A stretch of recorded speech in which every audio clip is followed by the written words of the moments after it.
Okay, it looks like attendee numbers have stabilized now. So once again, welcome to TI's Ocean Air Freight Tracker Outlook webinar for Q1 2025.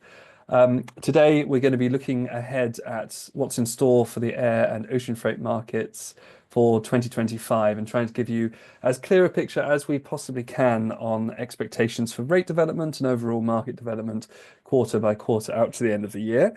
Obviously, a very difficult challenge at the moment with so much uncertainty. I think that's the overriding feeling in the market at the moment.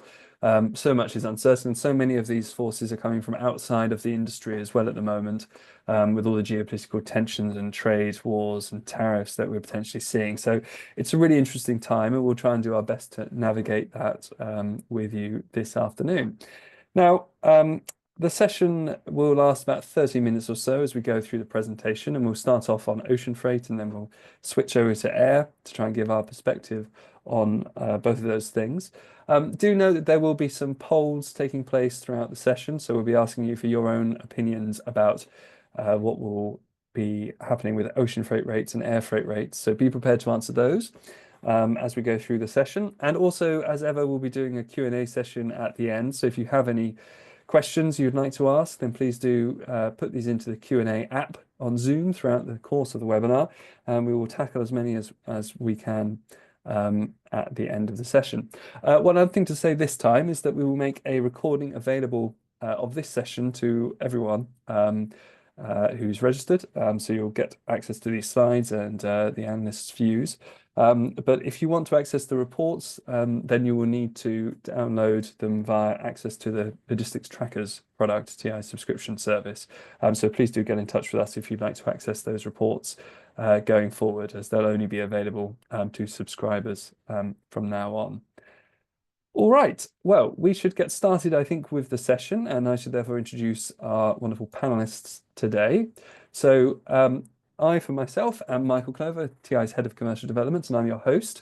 For those of you who are new-ish to TI, you should know that we are a market intelligence provider dedicated entirely to the logistics and freight industry and helping shippers and forwarders with their strategies and supply chain setup. So please do feel free to get in touch with us if you have any questions about any of that. But I'm also joined by Nathaniel Donaldson, our data team leader and an economist here at TI. So welcome, Nathan. Thanks, Michael. Hello, then.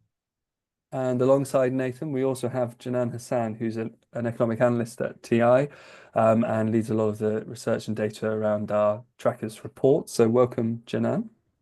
Hello.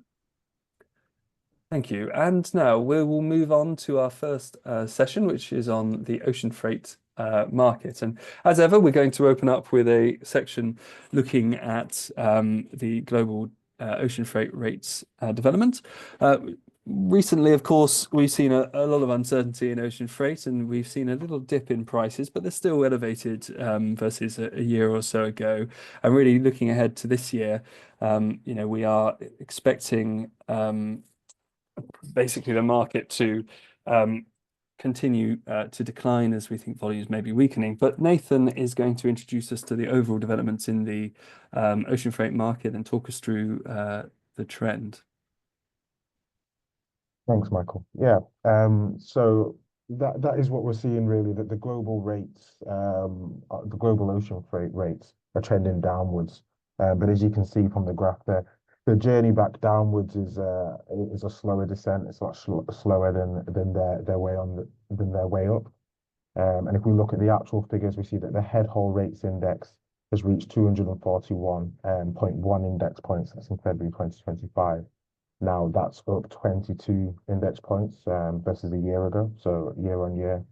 But we are down, so we're down 111.4 points versus the peak that we saw in August 24. And then we're now down 20.1 points versus 3 months prior. So when we're looking at November, December time in 2024. We're looking at what has caused this change. The big thing really is a overall reduced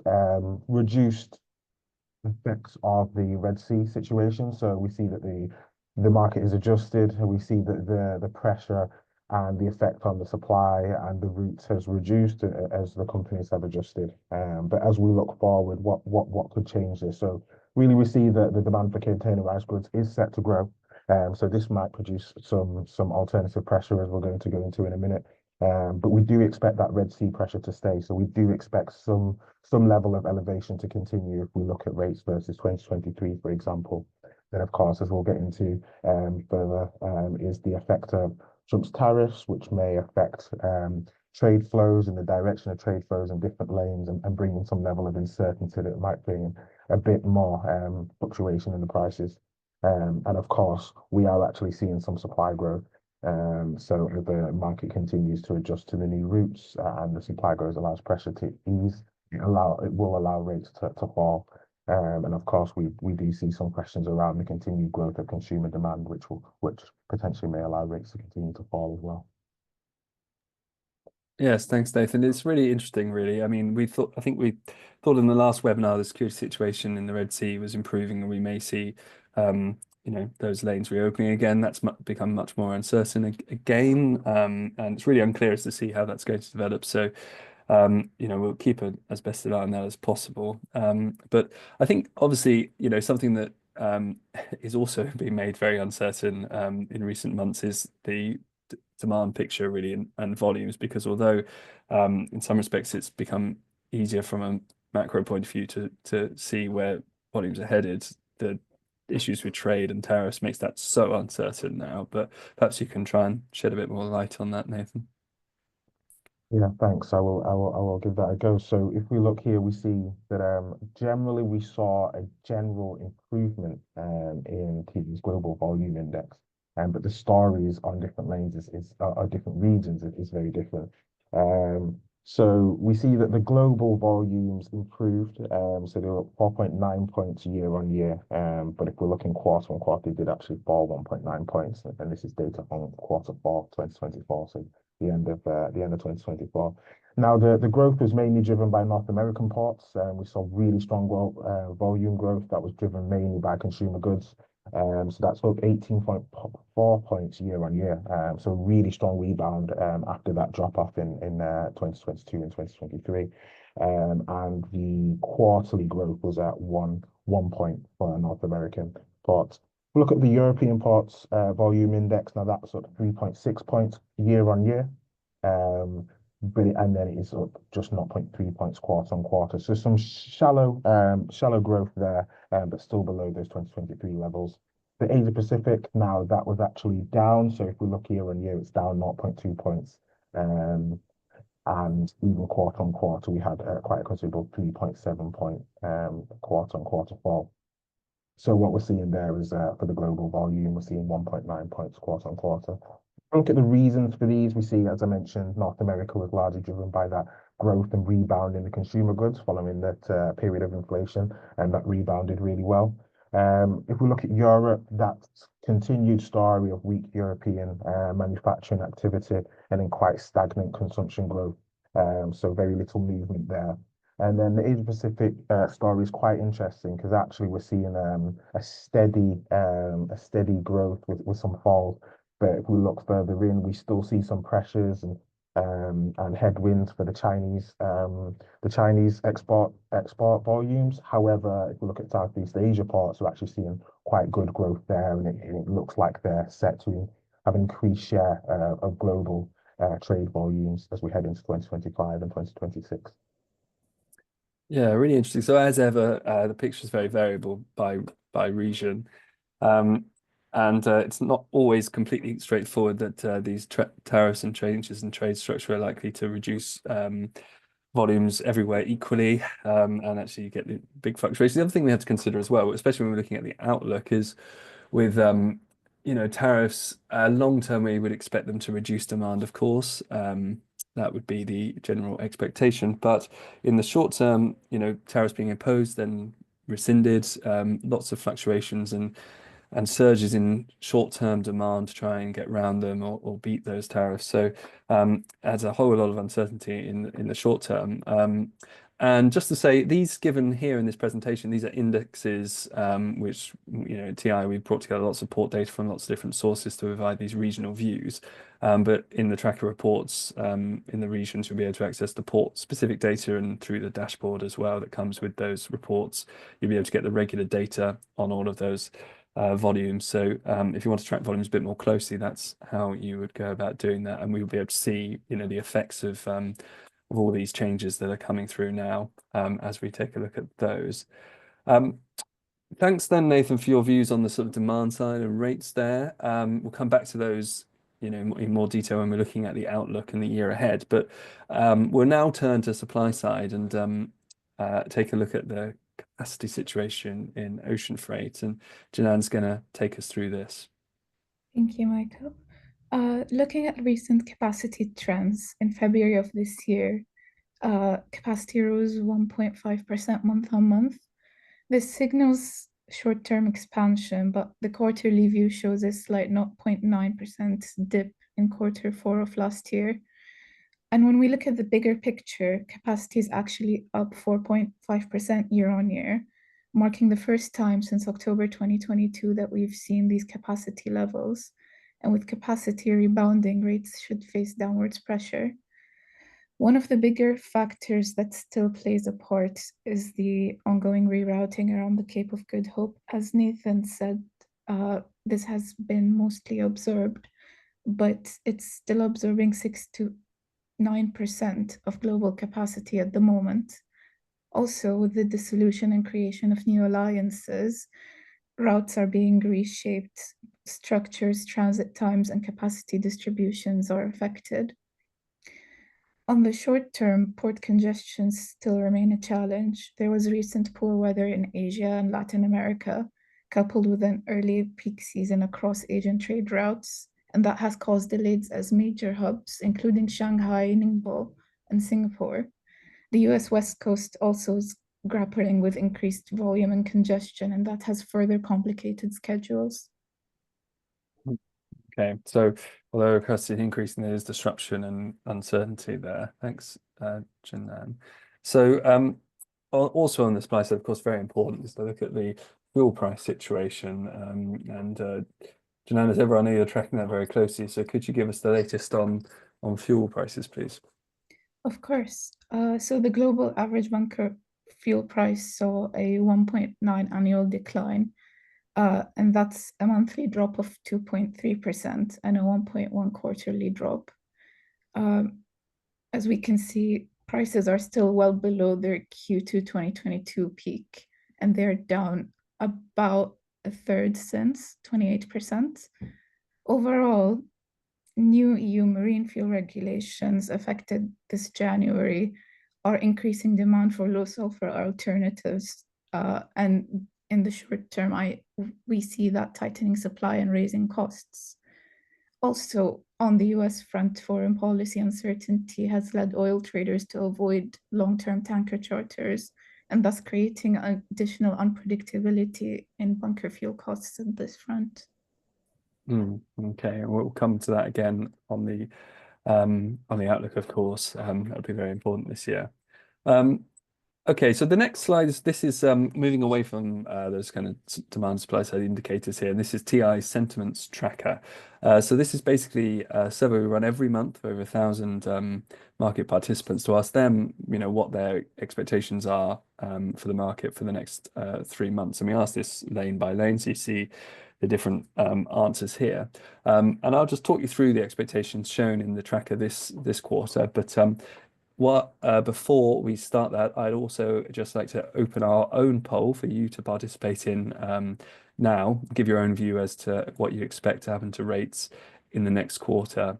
So please do feel free to post your responses now. And then, of course, we can compare that to the sentiment tracker data as well.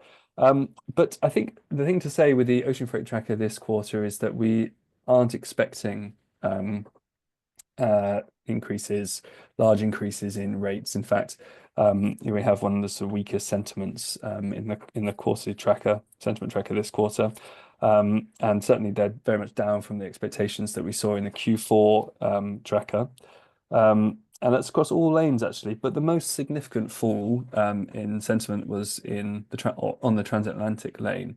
Now we could speculate that maybe because of the transatlantic relations between Europe and the US and expectations of tariffs and so on being imposed there. Though you may say that actually the greater expectation of tariffs would be trans-Pacific. But that's certainly something we've seen change substantially, suggesting that transatlantic sentiment is much weaker. But really it is across the board. Expectations are lower. Now, I think we've had most of our responses in now, so I'll just end the poll and we will share results and see what you think as well.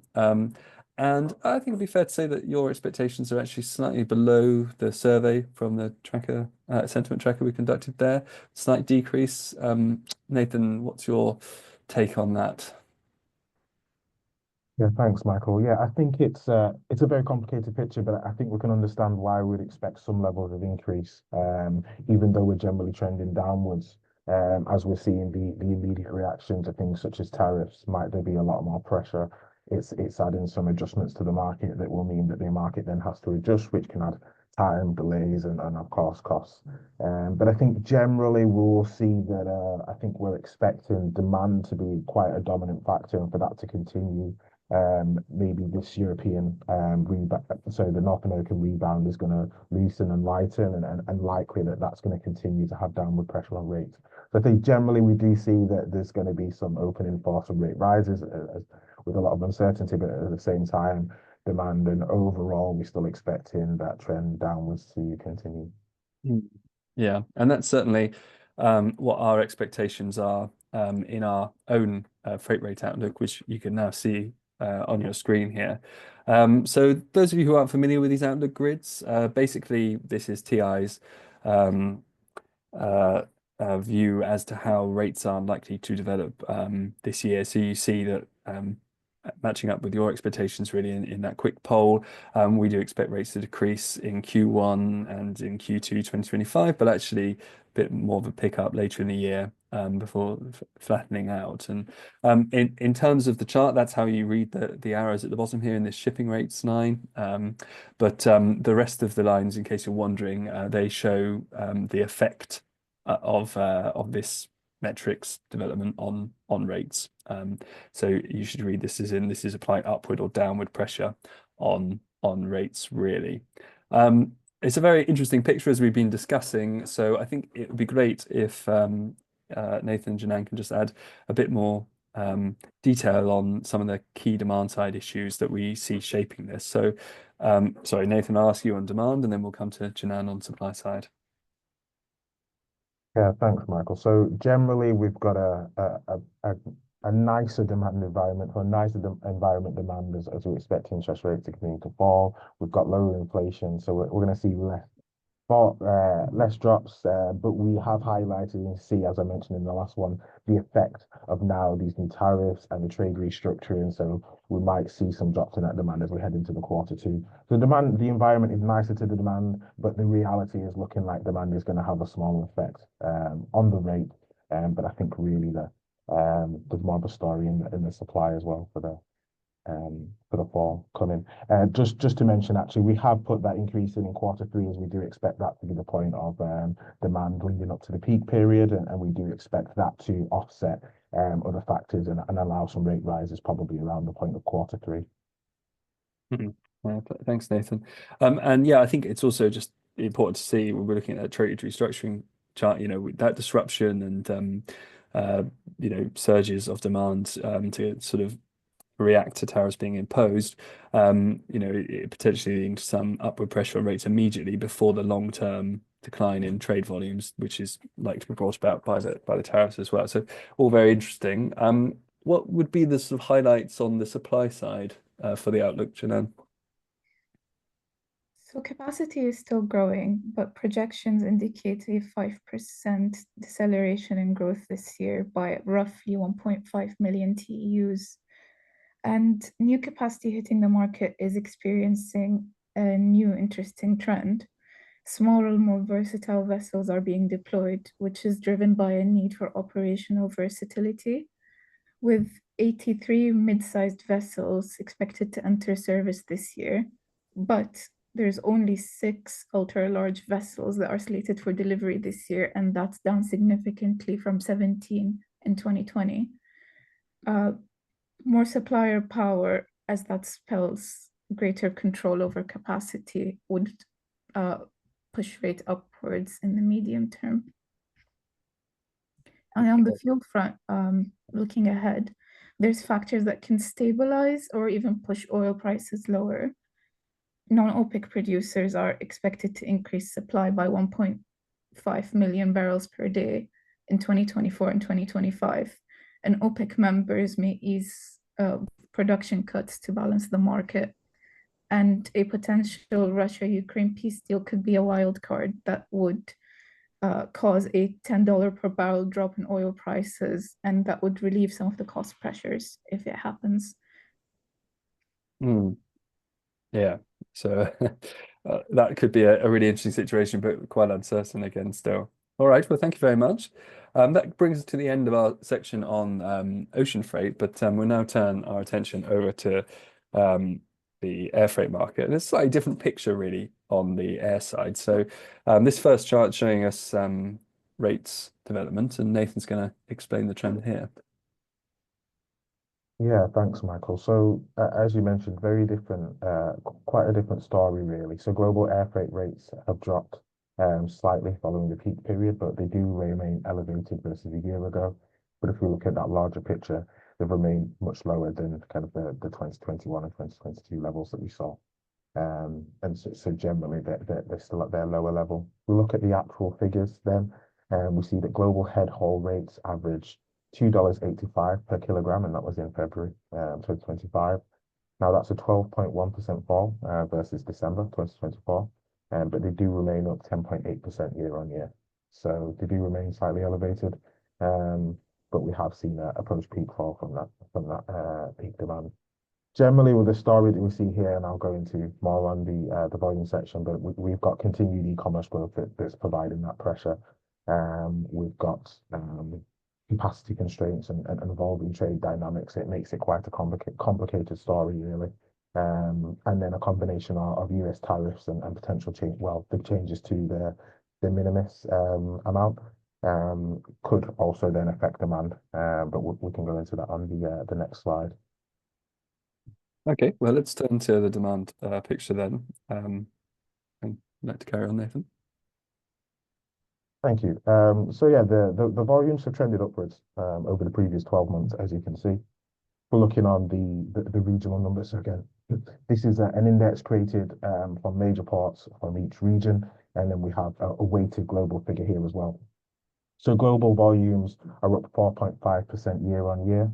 APAC volumes are up 8.3 points year on year. North America is quite flat at just down 0.2 points, and then Europe is up 5 points year on year. And so we can see some interesting stories here. Generally, you'd say the large increase in the European volumes and the Asia Pacific volumes, and that's what we can relate to those growing e-commerce and international e-commerce volume from the likes of Temu and Shein. So we're still seeing that effect in the market, providing more volume, providing some upwards pressure on the rates. And then North America, it remains quite flat as we see the short-term kind of pressure from consumption remains low. So generally, it's an interesting story. We're seeing a continued shift from brick and mortar to online purchases, and now this is more often international online purchases. So regardless of that weak consumption, especially in Europe, we still have an actual structural growth in demand from that modal shift of customers, and we can expect that to continue to add the demand side pressure to the volumes when we're looking at Europe and the Asia Pacific region. Yeah, thanks, Nathan. Really interesting. I think there's also the question of obviously how the business models of those direct shipping Asian e-commerce companies will progress in reaction to regulatory changes, and whether those volumes will continue in the way they are. But that's something to cover in the outlook section, I think. Moving on then to supply side and looking at the capacity situation in air freight, it's another very interesting situation which Janan will help to explain for us. Michael. Over the past 18 months, global ton kilometers, which reflect used capacity, have been on a steady climb, and that reflects a strong demand for air cargo. However, this December gone brought a turning point, which was the smallest year-on-year growth in over a year. Q4 overall growth slowed to around 11%, signaling a cooling trend. On the other hand, available cargo ton kilometers are also seeing slower expansion. Despite 2 years of consecutive growth, Q4 saw a 12% increase in available capacity, which was lower than the previous quarter. The gap between CTKs and ACTKs is closing, and if this trend continues, we could see tighter space in the air freight market. One major factor slowing capacity growth currently is fleet expansion delays and maintenance bottlenecks, which are impacting availability. And following Nathan's point, demand is on the rise, as well as e-commerce volumes, which have surged by 10% year on year, yet capacity has only expanded by 2%. So basically, we've seen a tightening market, really, and that's a bit of a change from what we've been experiencing in the last 18 months or so. Okay, and then on the fuel side, what's the situation there? So as we can see, jet fuel prices have been low as of late. According to IATA figures, prices have dropped 11.2% year on year, and that is continuing a downwards trend that began last July. But here's where things get interesting. Actually, month on month, the price surged by 8%. And on the broader scale, the decline year on year can be attributed to the rise in oil supply due to OPEC production. And on the other hand, slower economic growth in China increased the adoption of EVs and alternative energy sources, which are all bringing overall oil prices down. However, we can attribute the recent rise in jet fuel specifically to peak season demand in Q4. Right, okay, interesting. Well, thank you, Janan. We'll now move over to our sentiment index, but this time for air freight. So it basically works in the same way that the ocean freight survey works, where we look at a monthly survey. While I'm just taking you through what the survey shows, I'll also launch our poll for this webinar, asking you your views on air freight rates over the next quarter. So please do feel free to participate in that. So yes, in air freight, then the expectation very much is for rate rises. Actually, 61.7% of participants in last month's poll do expect rates to increase slightly. It's actually a bit down on last year's expectations for this time of year, but not by too much really.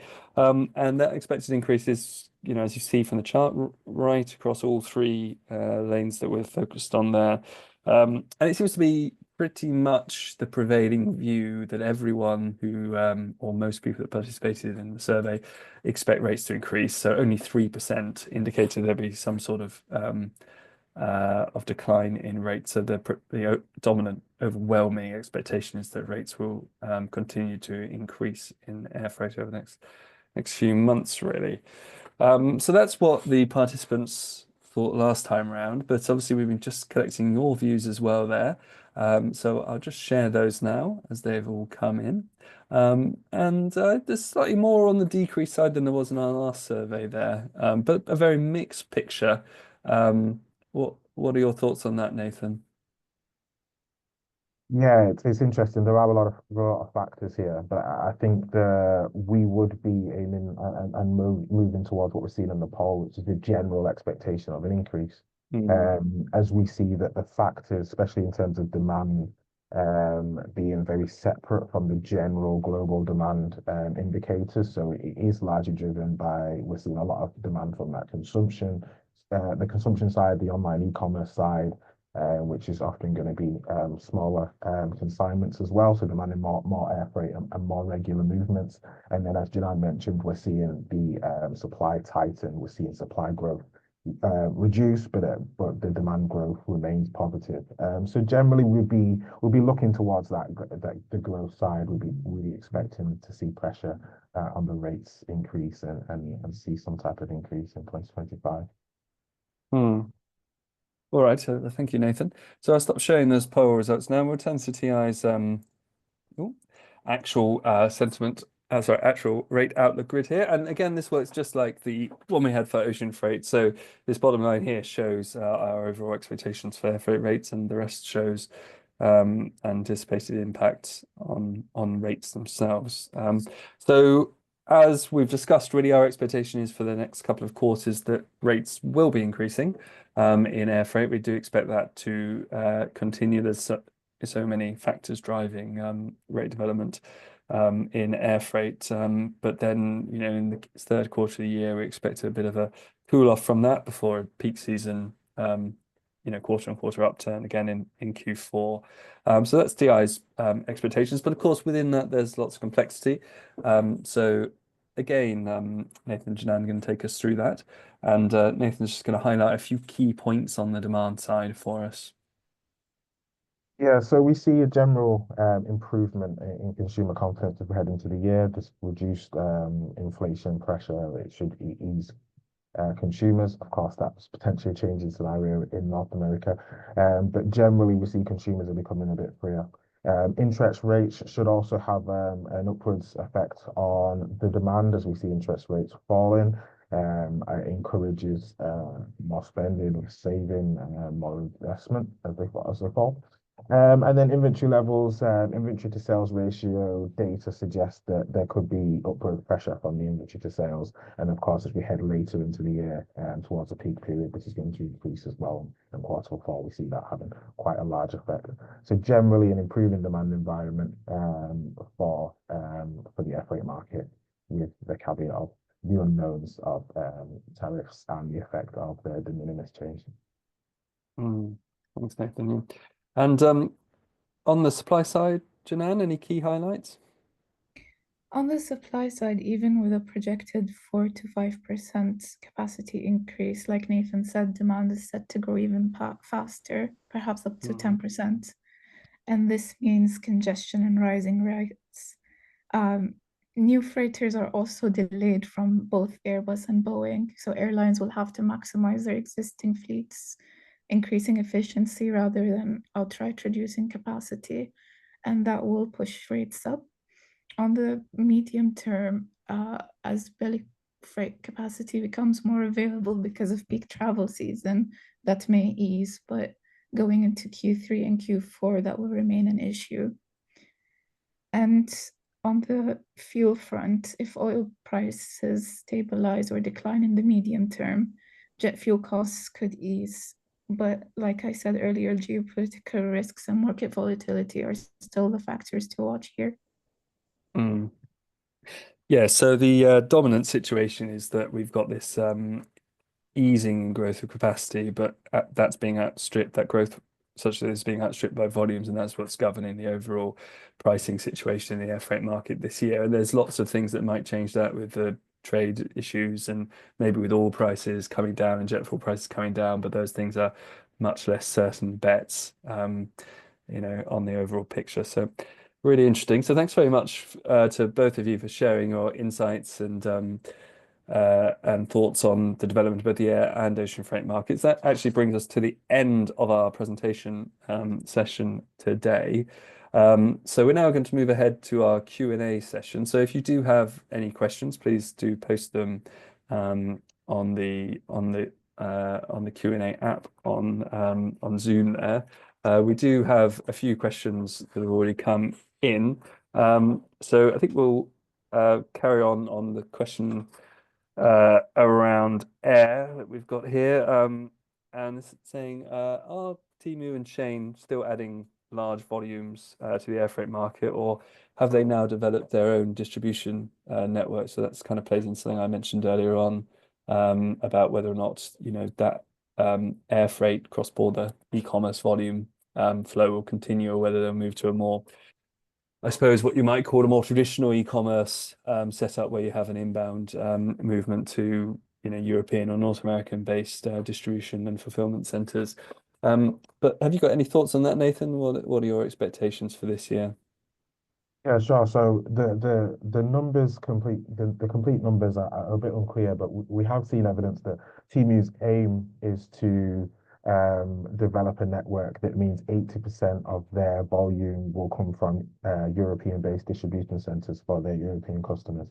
However, there's very little evidence suggests that they're well on the way of getting there. So there's a lot of work still left to do. So we basically, at the moment, we're still in a situation where a lot of this volume is coming in via air freight, and they have yet to develop the networks in Europe to allow for a more efficient system and reduce that demand side pressure. So it's unlikely we're going to see that change during 2025, and I think we can expect that to still be adding demand side pressure, and it's still going to take them some time to build those processes, build those networks, develop those distribution centers.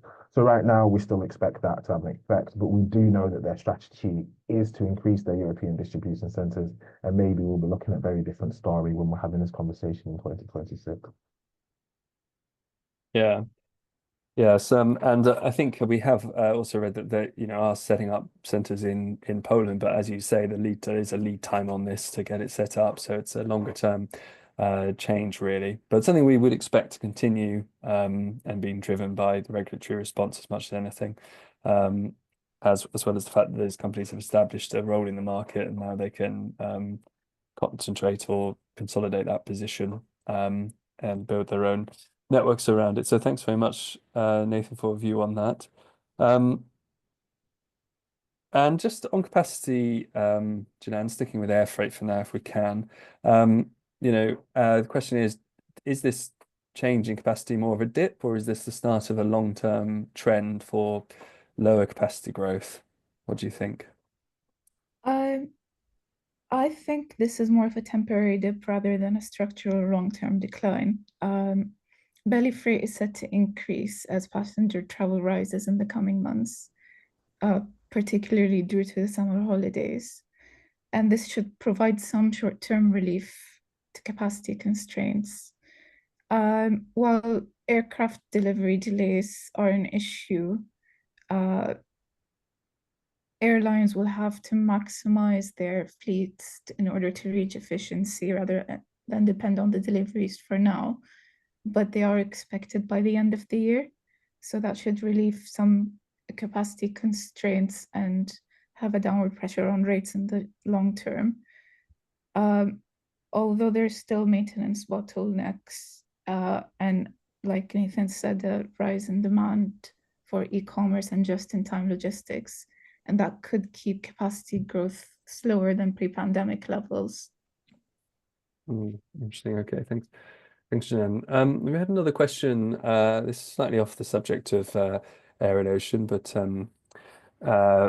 short sea is relevant to this, which is asking just about the ro-ro freight market and likely developments there, which I think we would look at road freight demand indicators really to show us expectations there. But Nathan, I don't know if you have any views as to how we expect that to develop this year. In regards to road freight, especially if we're focusing on the European market, we'd say that rates remain elevated, really. So if we're looking at those intermodal changes, that rates for road freight remain elevated. That's largely from a cost view for the European continent.